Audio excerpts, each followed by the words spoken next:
What's up, everyone? Welcome to A Little Too Honest. I'm your host, Bobby Jarrell, and today I am joined with Mr. Dennis Hendry. What up? What up? What up? What up? What's going on with you? Thank you for joining me today. You doing all right? I'm doing good. This is a wonderful Sunday. Yes, sir. Yes, sir. Can't beat it with a baseball bat. Yes. We're just gonna be a little honest today. All right. So, this is my second recording of A Little Too Honest. I Yeah. had took a little break. The other week, we did the episode with Conchetta about relationships, answering questions based off of the Tonight's Conversation card game that they have. Have you ever been to Tonight's Conversation before? No, I haven't entertained any of that before. Do you know what it is? Mm-mm. So I know the guy. His name is Ace Metaphor on Okay. social media. So he does. It's like a panel thing. It's only like 5 or 6 of them, and they travel and they do different. Excuse me. They do different cities, and they'll have like different topics. But then they also give the audience a chance to come up and And ask say questions something about Okay. relationships and things like that. Like I Okay. remember there was one. One of the questions was a girl came up and she was like, she cheated on her boyfriend with a guy in Miami or something like that, but then she found out that he had a girlfriend and she was upset about it. I think that's what it was. I'm like, how you gonna be upset? You cheated on your boyfriend with somebody, and then you mad about the guy that you cheating with got a girlfriend. But some people are mad with the tit for tat situation. Some people are lunatics. That's. So you calling her a lunatic, huh? Yes, absolutely. Oh. Like that's crazy. That's beyond crazy. All right, so Make them the authority to talk a lunatic. Hey, whatever. It's something, whatever you want to call it. I don't know. So we tried to do the what's the name of the show that we tried to do? The movie and night, movie and wine, or movie and drink. Yeah. So cocktail in the movie. Yes. Yeah. A movie and a cocktail. Yeah. we was gonna get there. One way or the other. So that show didn't really work out. No, it did not. As we thought it would. It was more, us like it was. I enjoyed it, so I was, bringing you on, trying to get you out of your comfort zone. He's a bad boss. A bad boss. Why are you gonna put that out there? Very demanding. Hey, hard work. Man. Hey, what we all have our devices. Is that why we didn't finish the show? Because I was a bad boss? No, I mean you did have a authoritative type persona. So I think a lot of times, like for me, I take joy and pleasure in the stuff that I do. So, but you didn't like some of my movies choices neither. It ain't had nothing to do with your movie choices. I would watch them. Of course, you're gonna give me a Tyler Perry movie. It's gonna be a bad critique. Like I can't help that. That was your choice. But I think like doing stuff like this, I enjoy it. So it's I take it serious. I don't want it to just be a thing of we just like messing around just to mess around type thing. Like I want to make it something that it could become something greater, but also being able to have that good conversation with you, or just people in general. So like with A Little Too Honest, I started this as an opportunity to have those one-on-one conversations with people, or like a group conversation with people, so that we can build connections and get to know more about people and hopefully educate and teach somebody in the process. You know what I mean? Learn. So with us doing Moving a Cocktail and we also got,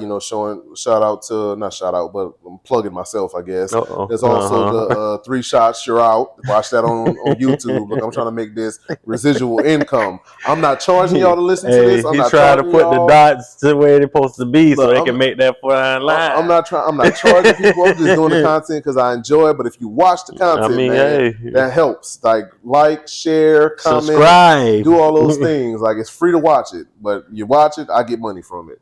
And it is beneficial too, as well. So I know when we did the Movie and a Cocktail, like that was you kind of trying to get out of your comfort zone. Because this is totally different for me to just sit around and have a conversation recorded and me. This can also kind of get in your head too as well. Yeah. If you're a person that's like, oh, well, I want to be a certain persona when I put myself out there in the community and not just around your peoples that you kind of getting to know and also know. So. But I think the good thing for me is like learning to get out of your head and say, you know what, F it. Like, I don't care what people think about me. I don't care. I'm going to do me. I'm going to have fun, enjoy the process. And when people don't like it, they don't like it. When you say that this kind of leads into what we're about to discuss today. Yes. See, hey, Come on now, bro, I'm a good host. Like, let me cook.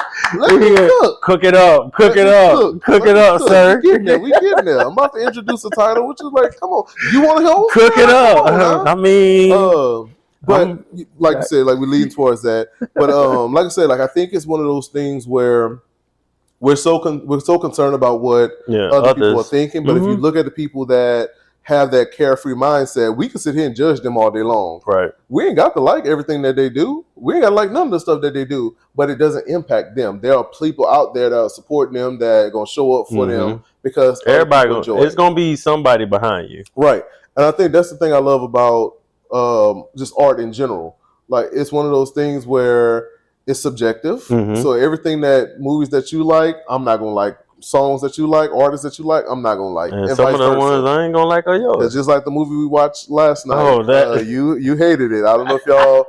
For those of you watching, it was funny, but yet it's a lot going on in these scenes. It was a lot. The movie was, and then it was Regina and Mullet was throwing me off about her. So I loved it. Like, the movie was called Breaking News from Yuba County, and Regina Hall was in it. And listeners, he laughed and laughed and laughed and laughed. And this is a good movie, man. This is a good movie. Yes, I like that. I like the sarcasm. I like it's one of those where it's like it's meant to be is a comedy, but they're playing it as serious.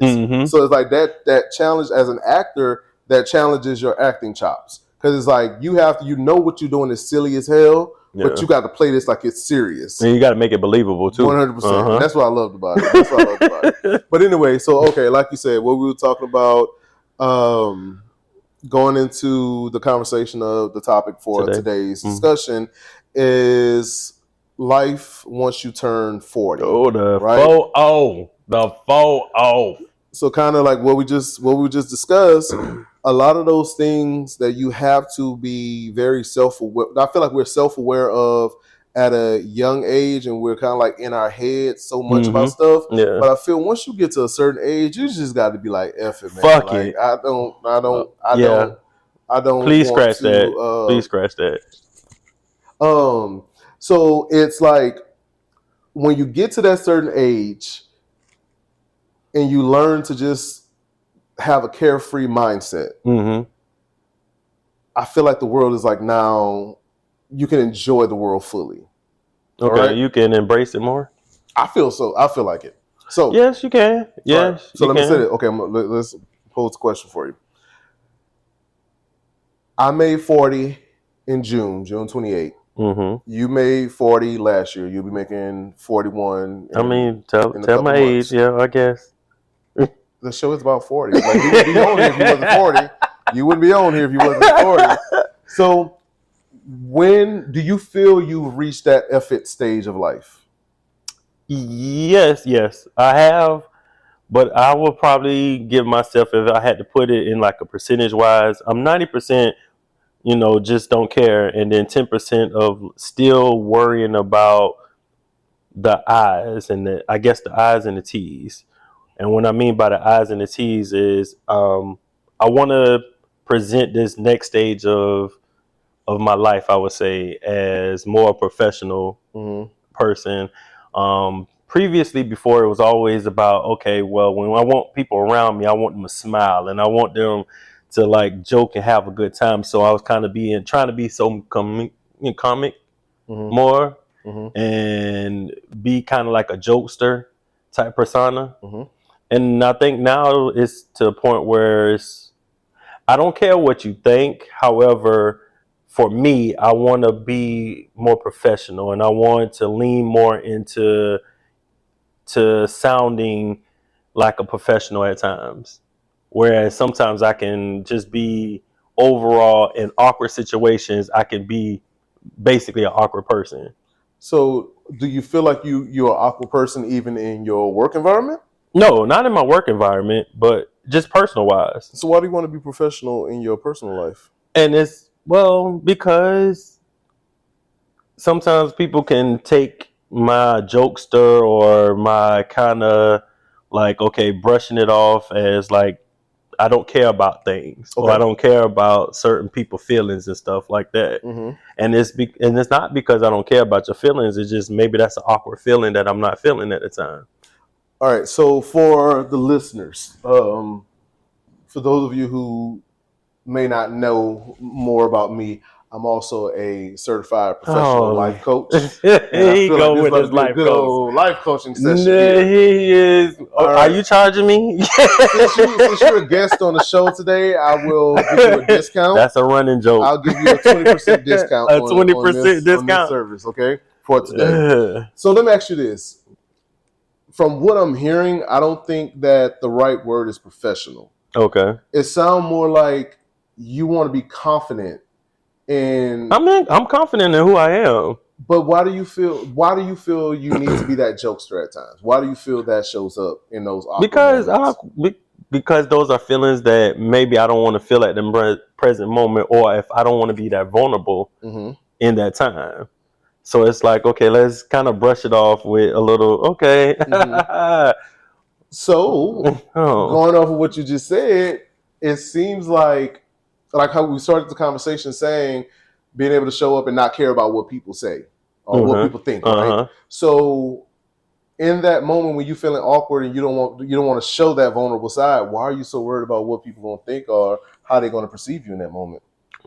Well, I grew up not being too vulnerable in sense of things can come off as weak. And so weak to who?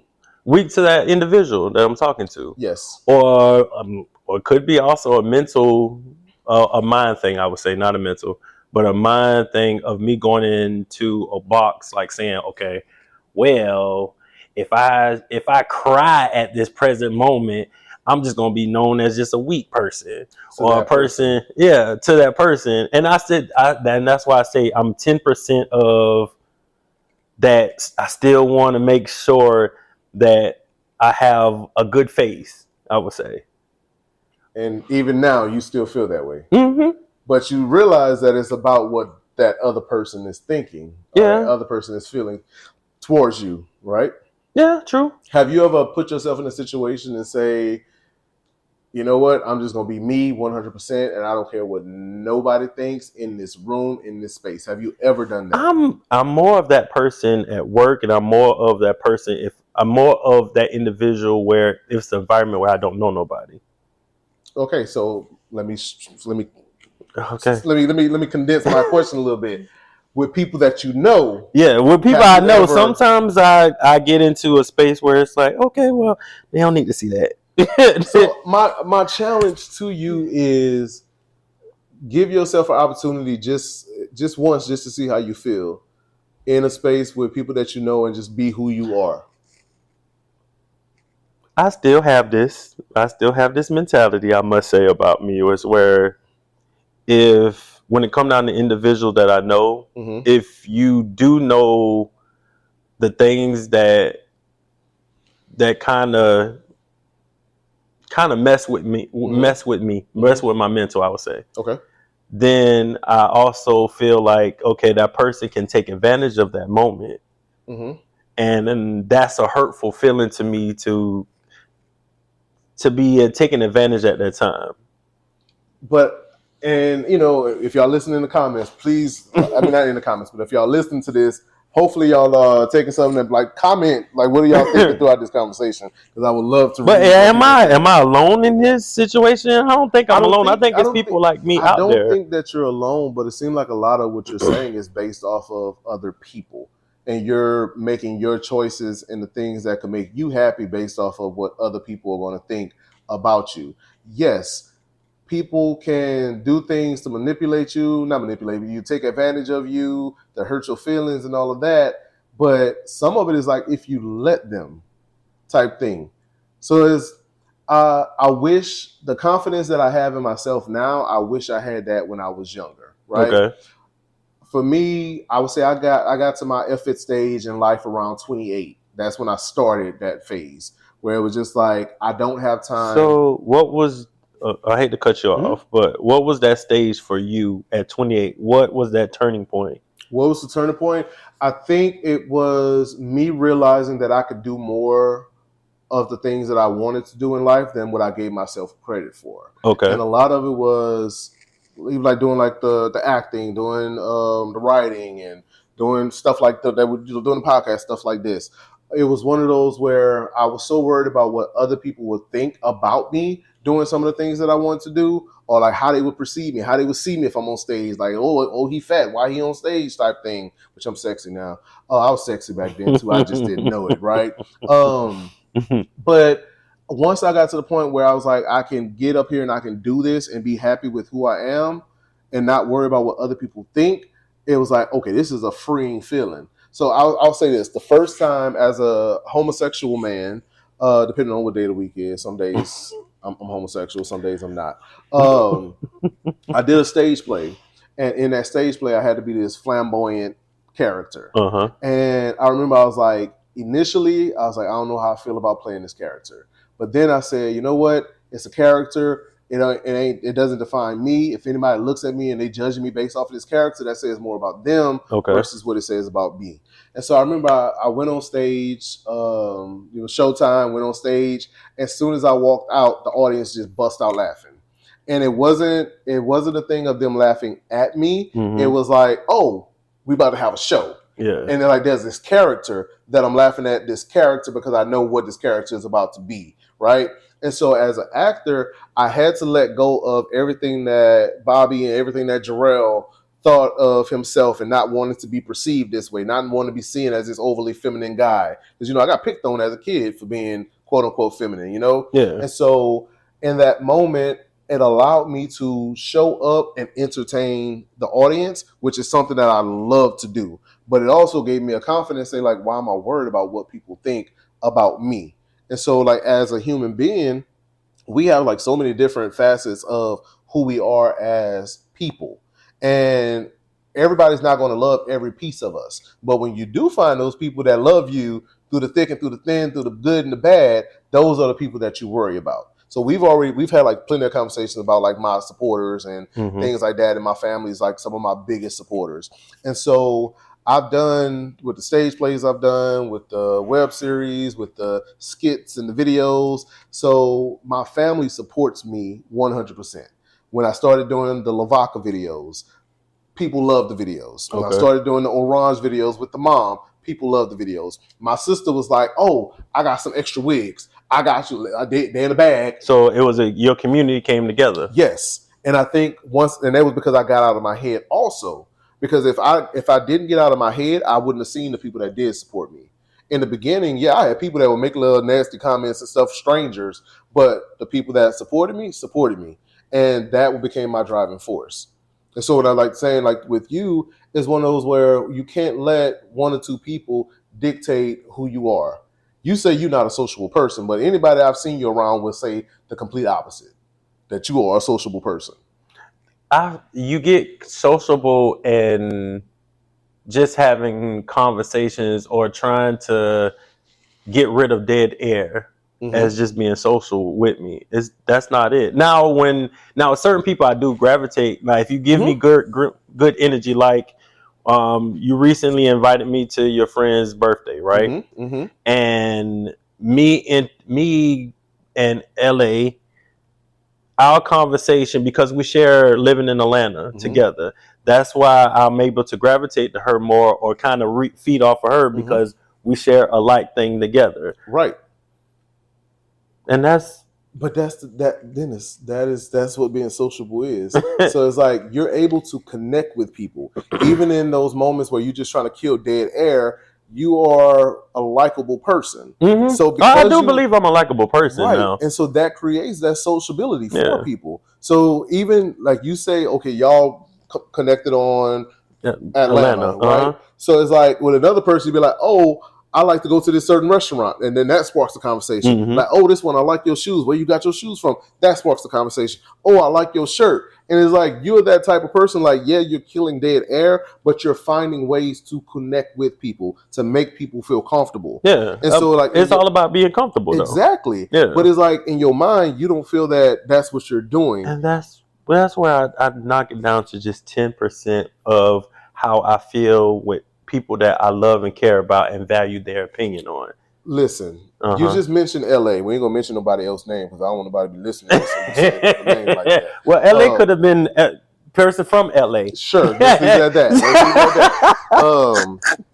So, like you mentioned that person. The first time you met them, you act like this was somebody you had known your whole life. Well, that's the South in me from Georgia. All right, if y'all are listening, y'all are listening right now, please, do y'all feel Georgia is the true South? Come on now. Do y'all feel Georgia Come on now. Because some people feel Louisiana is the true South. Yes, Louisiana is true South. I feel like Georgia is Southeast. Like, what was the 13? What was the 13 states? Let's focus. Let's focus. Okay, y'all ask in the comments. Stay focused, right? Because you about to. But no, it's like I don't know why you don't give yourself credit for that. I believe I do. You don't. You literally just said that you're not. I believe yeah.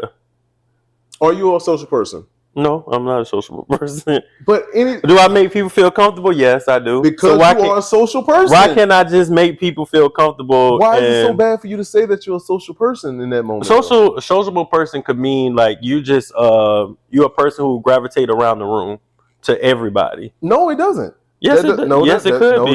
Look at you. You about to investigate? I'm not gonna investigate. I'm gonna see if there's a definition. Yeah. So to me, sociable person means, okay, that person is going to walk in the room. Yes, we all greet the room. Now it's appropriate to greet the room if you come from a certain standard in life. But once you greet the room, that person is going to go to each and every one of the people and have a conversation or try to understand that person, I would say. It doesn't mean that you're talking to every person. They enjoy talking, the company of other people, and many times physical closeness as well. Social people not only enjoy people, but they tend to like to be helpful as well and are also thought of as helpers. So it's not saying that you're talking to everybody, but when you do talk to people, you're able to build that connection. You build connections like quick with people. I mean, who do I talk to on a regular though? It's not about talking to them on a regular. If you can go out into a space and automatically like build a connection with somebody, and if you can sit there for an hour and talk to that person, to me that's being a social person or a sociable person. Okay. But it's like you don't want to give yourself that credit. It's like it's now that you're 40, this is something that could be a great asset to you and who you are as a person and things that you want to be. Especially like earlier we talked about you wanting to go into what's the word? Consulting. So you have to be a social person or sociable. You have sociable person. I'm gonna say social from now. You have to be able to communicate with a variety of people. Yes, of individuals. You can do that. Yeah. It doesn't mean that you're going into the room and talking to everybody in that room, but it just means that you're able to do that. Can I just not? So as listeners, can a person just not call themselves sociable, but just want everyone to enjoy their communication? Can they? You asking me or you asking the listeners? I'm asking the listeners to comment on that. If y'all are listening, leave a comment. Because that's how I feel. I'm not gonna label myself as a sociable person. Is that negative? It's nothing bad. It's nothing bad about it. Like why don't you want to label yourself? Well, at one point in time it was. At one point in time in I guess my life it was. A sociable person was kind of like, okay, a person that just goes around talking to everybody that can cause, drama within a group. Because if a person... Are you talking about dating and sleeping with people? No, not sleeping with people, but just like rumors. Because that's how rumors start. One person tells one thing and one person tells another thing. See, I look at that as like something completely different because that's like a negative person. That has nothing to do with being a social person. That's just a negative individual. They could be social and they could be a negative social person. So that just because you're a social person, it doesn't mean that it's a negative thing. It means that you can connect with people. You can go into a room and people are like, oh, Dennis is here. There are people like, we went out the other week for old girl birthday, right? The friend that came that you met the week before, or the day before, or a week before, they was like, oh my God, Dennis is coming. I can't wait to see Dennis. And you only met that person once. When LA showed up at dinner, like, oh my God, friend! Yeah. You haven't seen her in over a year. Yeah, it's been that long. So do you understand the impact that you had on these people just off of one You meeting? better give me my flowers. But I do value that and appreciate that. Mm-hmm. And I guess I don't hold myself that high or I'm giving myself that credit. Exactly. And I'm okay with that. But I'm okay 40, with that. But you're 40 now, right? Mm-hmm. And so before we started recording, you also made a comment about not downplaying your achievements and stuff like that. That is an accomplishment. Well, thank you, something that you're welcome, and I'm gonna bill you for these services. Take it out my check. For those of you watching this, take it out my check. those of you watching behavioral, what's the name of my company? Behavioral. What's the name of my BCS? Behavioral Consulting Solutions. I don't know. Just look me up. It's somewhere. You talking about from your forum? From my life coaching. Yeah. Behavioral Coaching Solutions. That's what it is. Okay. Behavioral Coaching Solutions. But you got to pour into yourself. Like right now at 40 years old, do you feel that you've accomplished things that you are proud of? Yes, very much so.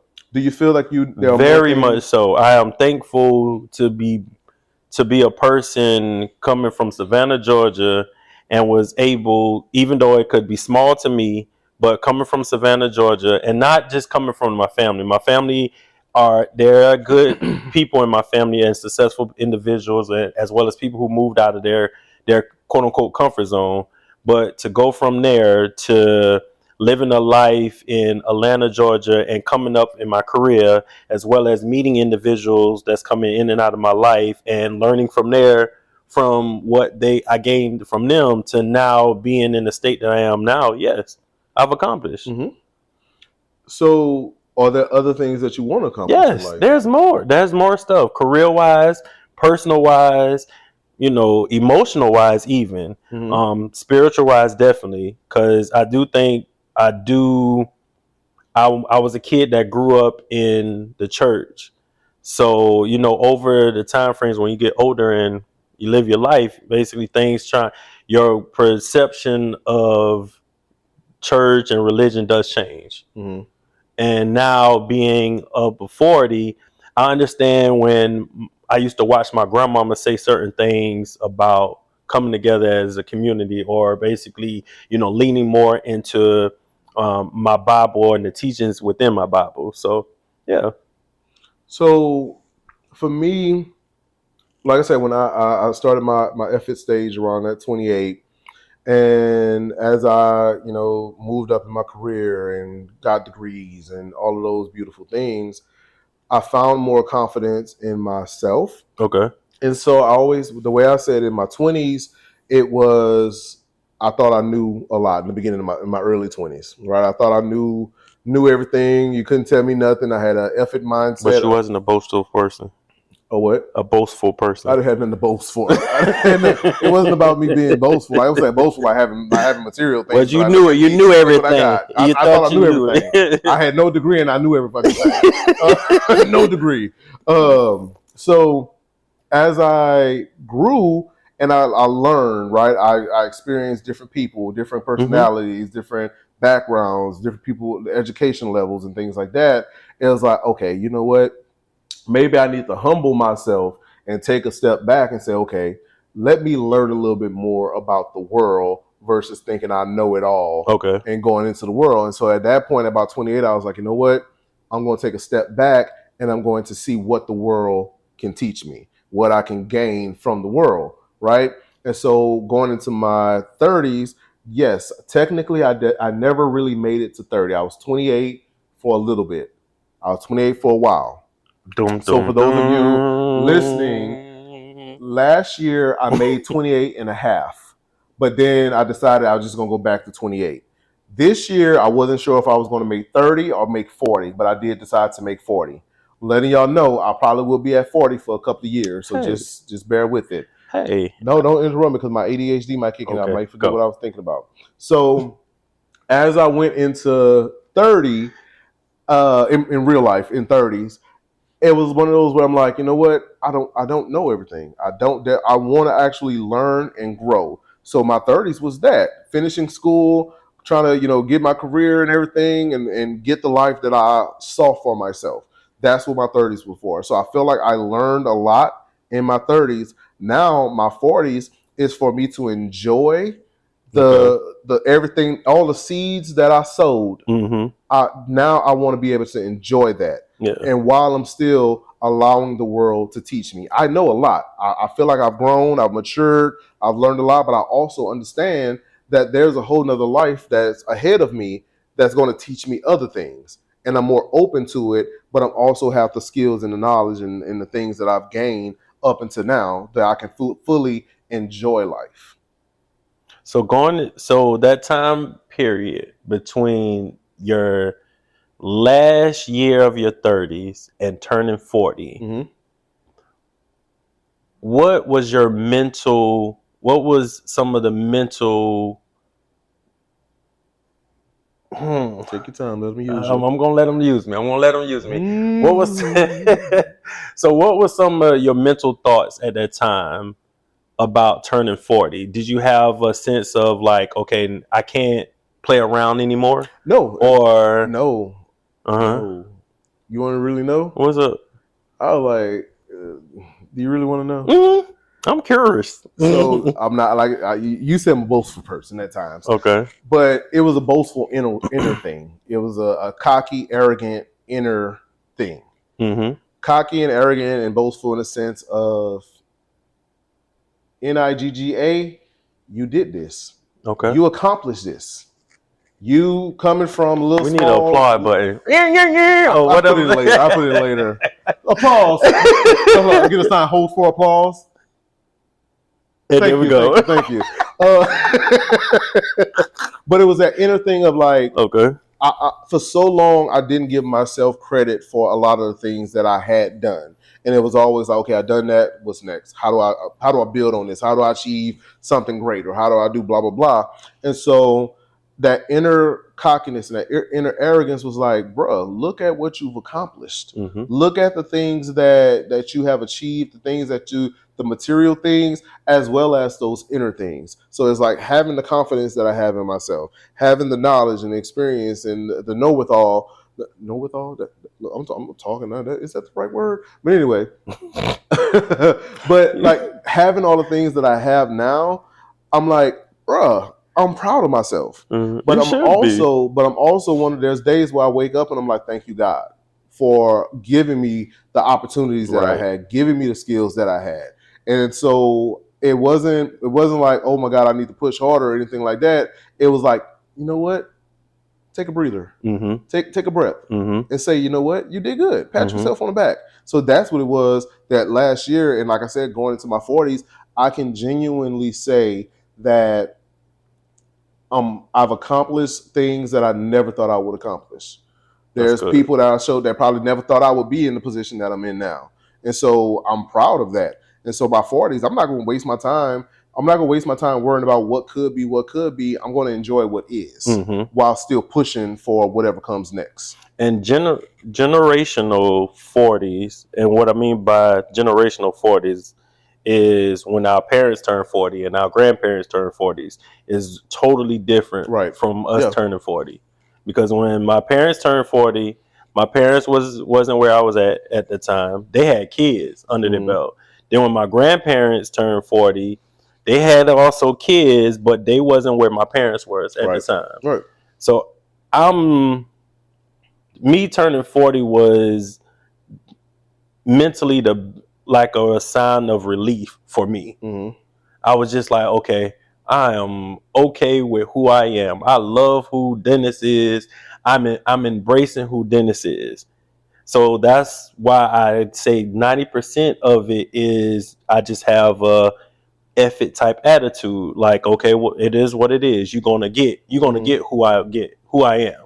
At the end of the day, I'm not going to sugarcoat nothing at all. But then there's still going to be a 10% for myself that I'm holding on to myself to kind of educate me on why that 90% is more important to me. I think that's fine, long as you don't let that 10% hinder you. No, I don't believe. you knew me in my late 30s, even though it was what, 1 year, 1.5 year. So now I'm into my 40s or whatever. Hopefully my persona has changed in reference to I'm not doubting myself as much as I did in my 30s on the outside looking in. But at the end of the day, guess what? I don't care. Because guess where I am? Where? I said, guess who am I? Spider-Man? Oh, you didn't want me to genuinely really oh, I am Dennis. Oh. I am he. Who is that? Oh, you're talking about you. Yes. Y'all see what we deal with? I deal with. Nah. But no, I feel like it's good. I think it's almost like, you know, when you watch those movies where like a superhero is like trying to get their power back and everything, right? And they're not at that full capacity until they hit that 100%, right? Cathartic. Right. They're cathartic version. Is that what it's called? Cathartic? I think it's a part of a sure. Okay. When the main character finds his power or his drive. Yeah. So I don't know. Ain't he in the art, y'all? Listen, okay. You wrote plays, didn't you? I did. I do. I will.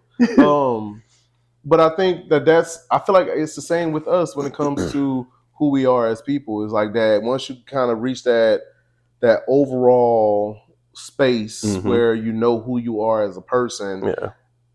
I'm not saying that there won't be times where you doubt yourself or question yourself, but it's one of those where you doubt yourself for a second, and then you're like, "Oh, you know what? I don't know who the hell I am. Let me snap back." And when I did my stage play, The Soldier's Wife, which is available on YouTube, just go to YouTube and search The Soldier's Wife, THE Soldier's Wife. Come on now, market yourself. The Bobby Jarrell. I remember I told myself during that time when I was like working on putting the show together, we was rehearsing everything. I said, if something doesn't go as planned, all I can do is I'll give myself an hour, 2 hours at the most to be mad, to be upset, to cry. After that 2 hours, I got to get the hell up and figure it out. And so even we did the Removing the Mask Mental Health Forum, which is available on YouTube as well. You can go to YouTube and search Removing the Mask Mental Health Forum, The Healing Journey. I hosted, moderated. Yes, sir. Yes, sir. I hosted, moderated, put that whole panel together. That was my second time doing that one. Even during that one, there was so much that wasn't going right in that moment. But I had people like you, I had Coachella, I had my family, I had my friends that showed up, right? And so the poster thing that the banner, that didn't arrive in time. So Conchetta was like, well, let's look online and try to find something. Laverne was like, well, CVS does it. So I'm like, okay, let's go through CVS. I'm driving. Conchetta on the driver's side, putting in the order for CVS. So I'm calling my brother like, hey, I put it in right down the street from you. I need you to go pick this up when you're on your way here. He went pick it up. When it showed up, it wasn't the right posters. So I was like, dang, like what we could do, trying to hang it up. They was like, well, put it on the wall. All right, cool. What a duct tape. I like, let's put it on the wall. You hanging the posters on there. Yeah. And so it's one of those things where in the past, I feel like I would have let that bottle up so much. But I was like, you know what? It ain't work out, but how can we use what we got to make it work? Pivot. And that's one of the things I think when you hit that 100%, that's where you allow yourself to be like, you know what? Everything gonna be. I realize nothing is going to be perfect. Right. Nothing in life is going to be perfect. Sometimes you may get as close to perfect as possible, and those are those rare moments. But when you can take what you got and make it look perfect to the world, that's what matters to me. And so I'm like, everything that I've got, like there's so much that I can talk about, like going through the whole journey of doing a stage play, doing web series, being in other people's stuff, doing these A Little Too Honest recordings. That things ain't always work out the way that I wanted it to work out, but it was up to me to say, do I keep pushing? Yeah, I can keep pushing. Every now and then I might need to take a break, but I'm gonna keep pushing. And that's when I feel like hitting that 100% allows you to say, you know what, I'm good. I got this. And now we know when we're hitting a certain age now that we can we can burn out, and we know the signs of burning out, and we know when to slow down and take time for ourselves, and take time to maybe decompress a situation or decompress whatever we're going through at the time. Things I used to deal with in my 20s and my 30s, like when it came down to, well, okay, maybe this family member wasn't talking to me that I really wanted to talk to, or I had a consistent communication, and we're no longer talking anymore, and we maybe kind of grow apart. Type, I used to let that bother me so bad, to the point it's like, well, what did I do wrong? Who was I? This is the person. This is my blood. This is the person I'm supposed to be with. This is the person I'm supposed to hang out with all the time and stuff. And we no longer together anymore. So now it's like, okay, well, I've lost a friend, and it's like losing a relationship sometimes. And in my 20s and my 30s, I just used to be like so stuck on the fact of like, what did I do wrong? What did I do wrong for them to kind of end up? But now my whole perception of that is like, maybe it's a situation where even if it is blood, it's not meant for us to remain communicated to each other or latched onto each other. As well as, okay, a situation of, me not passing a certain certification, and I am a big person in my head of, okay, well, oh man, I messed up this situation because I didn't study more, or I didn't have the right tools and stuff like that. But when I turn around and look at it now as that, yeah, I did mess up, or I may have had a situation where I didn't dedicate everything to it, but the next time it rolls around, hopefully I'm able to change it, and I'm not letting that kind of like shut me down months, weeks on end. So I wanted to talk about, like, you was talking about like family and stuff. So I put like friends into that category as well, right? For me, I've learned to accept people for who they are. And also what I can add to their life, what they can add to my life. So I believe that every interaction that we have is a transactional relationship with people, right? So we have friends, there's something that they can do for us, whether it be getting me out the house, man, like, oh, we're going to eat dinner, or like going on trips and things like that. So I've learned that when somebody is in my life, like, the great Tyler Perry, in his thing, he talked about how we have the branches, the leaves, and the roots, right? And so I understand now that as I've gotten older, that everybody's not meant to be in my life for every single season, for everything that I go through in life. How hard it may be to accept. Right. But sometimes you have to be able to accept that, especially when sometimes I don't think that, let's say like in relationships and we can say friendships, I believe that you want to grow with your people. Sometimes you're going to grow in the same direction, but sometimes you may grow in completely different directions. Like we may have somebody that you may be close with, like let's say family members. Me in particular, I have family members that we were very close as kids growing up, but they went in a direction of, oh, I'm going to have kids and I want to have a family.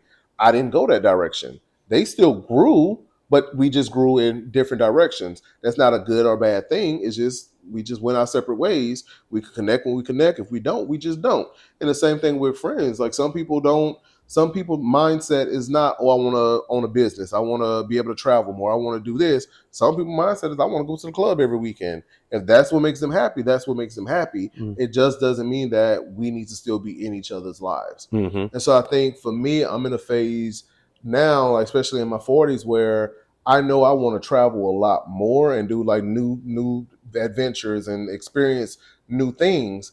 I have friends that I travel with. Hopefully I'll be able to travel with them, but I'm also open to not traveling with them and traveling by myself or traveling with new people to experience those new things. So how do you feel as far as being able to venture out? Because I believe that it's hard as hell to find friends as you get older. Very hard. But I think it's okay that you don't need to have friends that you talk to every single day, but just people that you can hang out and connect with when y'all do connect. So how do you feel about that? I don't think it's very, I take my statement back of saying it's very hard. I don't think it's very hard. It's whatever we make it to be. Yeah. I'm a person that don't get out as much as I used to now. So yes, I'm going to find it hard to meet people, because if I'm not, going places where you tell me I can be sociable at, then yes, I'm not going to meet new people, and I'm not going to experience new experiences with those individuals where I can possibly meet a new friend and everything like that. So I'm kind of stuck with using my current friends and their relationships as my new friends. And it's still fun, because you still are showing yourself and who you're about. Yeah. And like, I'm one of those people that is like, if I connect people and they become friends and do things, like, okay, cool. Sometimes like, oh, y'all didn't invite me. But it's like sometimes you can't be jealous out the situation, because I've been that person. But it's also one of those where it's like, you know what, like, y'all connect on a different level and y'all do things that aren't necessarily interesting to me. So hey, have fun, have at it, like, enjoy. Like, I don't need to be a part of everything also. I think that's important to be able to like understand that you're not the gatekeeper of the people around you. Allow your friends to become friends and build those connections. If y'all become friends and do things together, great. If not, just be open to finding new people and finding new adventures. Because like for me, I think there's a lot of things that I'm more open to now that I am older that I wasn't open to when I was younger. And I'm like, if I allow myself to take these opportunities and these adventures, like, who knows who I'll meet, where it can go, but relationships I can build from that. Because you can meet someone that has their own clinic, and y'all can connect that way, and never know, that could be an inspiration for you to open up your own clinic. Or in a sense of my world, I can meet someone who's a solution architect, or I can meet someone who does not know anything about networking and was trying to get into networking. And we can connect that way, where I can open up their minds on certain things, or that person can open up minds. It took a minute for me to understand that, being around some like-minded people can help you open up yourself even more. Right. And, get you out of your own kind of comfort zone or your own head. Man, turning 40 is good. Yeah. It is good. But, I used to hear this. I don't know if you heard it from your side of your family or your friends and stuff. That's what everybody in my family used to say all the time. Well, turning 40, you just don't care. Then turning 50, oh, you just gonna definitely not care. So, I'm just blessed that I was able to make it, because a lot of people don't. And also just people that you probably knew that you grew up with, they didn't do it. Right. So that's a millions didn't make it. Come on. Yes. All right. So as we get ready to wrap up, let's say, I know it's like one of those cliche things, but what would you say to like young Dennis? Say like that little 10, 13-year-old Dennis. Life is going to get hard. Life is going to get very, very hard.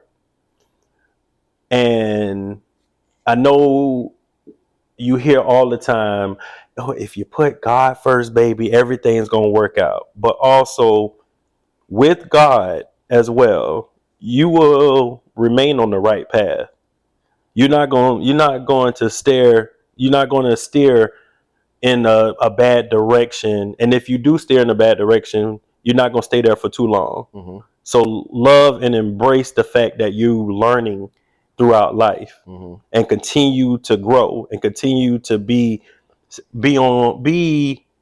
on your standards, or what I guess I'm trying to say.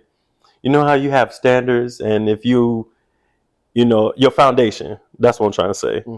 Your foundation, just remain steadfast and lean on your foundation more, and embrace change as much as possible, and that will help you succeed in whatever you want to do, whatever, and with whoever you want to be with. So I would tell that to the 10, 11-year-old Dennis who was playing Power Rangers with his best friend Kyle. Okay.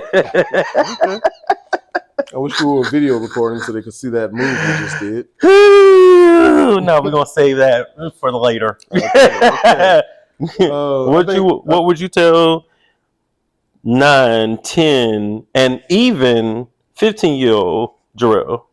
I would tell. I was around a 15-year-old Jarrell. I would tell him like, man, you're awesome. Okay. Don't let people's negativity make you think less of yourself. And everything you think you are, everything that you think you can accomplish and create in this world, you can do that plus more. All you got to do is believe in yourself. The confidence is definitely on its way. I wish I would have had that confidence sooner, but don't give up. The confidence is coming. Everything the world is going to open up for you. And I'll wrap it up with this. Is like, I remember recently, one of the things I told myself, you know how they say God is an on-time God, right? Mm-hmm. And so a lot of times we pray for things and we think like, okay, I prayed yesterday, maybe tomorrow, maybe next week, maybe like God, like I'm trusting your timing, right? Mm-hmm. But it's a testament for me to say I'm seeing things that I prayed for 10, 15, 20 years ago now coming to fruition. And so being able to say, yes, there were hard times. There were times where I felt like I went through a lot of hard times, but then when God blessed me, he blessed me. You know what I mean? And so being able to see those things like coming to life and happening, and a lot of it just like within myself, makes me happy to know that I continue to trust God all those times. Did I doubt him at times? Yeah, of course we all doubt him, but being able to say, okay, now I'm at 40, all the things that I prayed for, like I said, the majority of the things that I prayed for are happening. And some of the things I didn't pray for, that God said, hey, you don't need this. I'm going to bless you with this instead. And I'm thankful for that. So sitting here at 40 years old, is like, I didn't think I was going to be here at 40. I didn't think I was going to make it to 20, 21 years old. So to be here at 40, I'm like blessed and I'm thankful for that. So anybody that's listening, anybody, if they're above 40, keep praying, keep believing, keep pushing, believing in yourself and trusting that all the things that you desire will come to light. And give yourself grace. Yes. And go to therapy. Oh, you see, he had to put his little therapy sense on it. Oh, no, I was just saying, because, I did do Removing the Mask Mental Health Forum, which is available on YouTube. So people can search Removing the Mask Mental Health Forum. Come on, drop number 3. The Healing Journey. Yeah, they can do that. Or if they want to hit me up for some life coaching services. That's, behavioral coaching. Because he secretly gave life. You gave some life coaching in the beginning of the segment. Yeah, you know that, right? It was free. Free. Thank you. It was free. You heard it now. He said it was free. I hope the editors don't edit that part out. All right. Thank you, Dennis, for being a part of thank you for letting me be a part of this. Tell the people where they can find you on social media. You can find me on Instagram. That's Denkirk, DENKIRK. You know what? As a kid, I used to struggle with my middle name. I don't understand why. But as a 40-year-old man, I can read my middle name frontwards and backwards now. It's only KIRK. Listen here, okay? I'm sorry. So it's like, it's Kirk forward and it's prick backwards. Yes, yeah.